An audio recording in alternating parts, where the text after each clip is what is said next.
denk dat dat heel veel doen is. Meer dan vrienden, dat is een heel mooi programma. Laten we beginnen met de officiële start. De stoppen zijn al een beetje uitgelopen, maar goed, we gaan lopen al vanaf het begin uit. Ik zie daar een prachtige rode knop. Ik denk dat die burgers bestemd is, die gaan daarop drukken. Zijn de dames er klaar voor? Vast wel. En we moeten natuurlijk allemaal bij de start de ballonnen loslaten.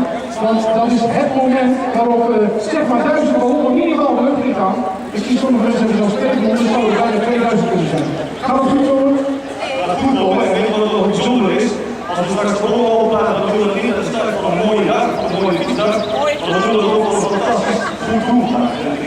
Helene, kun je mij een foto mailen? Heb je net een foto gemaakt van ons? Ja. Moet je alleen de e-mailadres. Zal ik even aan Jan doorgeven? Het loopt deze regeling ligt dat vast nog een prachtig mooie bij om de dames te steunen onderweg. Dames, het is warm, het is zonnig, maar u bent met z'n allen. En ik wil straks lekker rustig met alle tijd winkelen. Ik wens u een hele prettige dag vandaag. Alle ballonnen kunnen de lucht in. We wensen jullie ontzettend veel plezier. Deze als je vertrekt hier. Allemaal even lekker bellen met je fietsbal. Want dat is een controlemoment van wij weten dat het niet allemaal goed is. Ja. Kijk eens. 1000 ballonnen aan de lucht in. Prachtige slingers, confetti. We gaan nu de boot.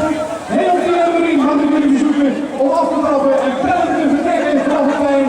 De prachtige toer door de land van Nassau. En tot vanmiddag, dan zien jullie hier weer verschijnen. Als je nog even bellen, hè, dan kunnen we controleren of de bel het wel doet. Weet je wat gebeld man? Doet hij niet gebeld? Ja, kijk, prima, hij kan 1000 bellen horen. Zoveel mogelijk mensen die de bel van de fiets gebruiken. Voorzichtig met de straks is een beetje smal hier voor 1000 waard. 54 lijkt goed winnen. Geen enkel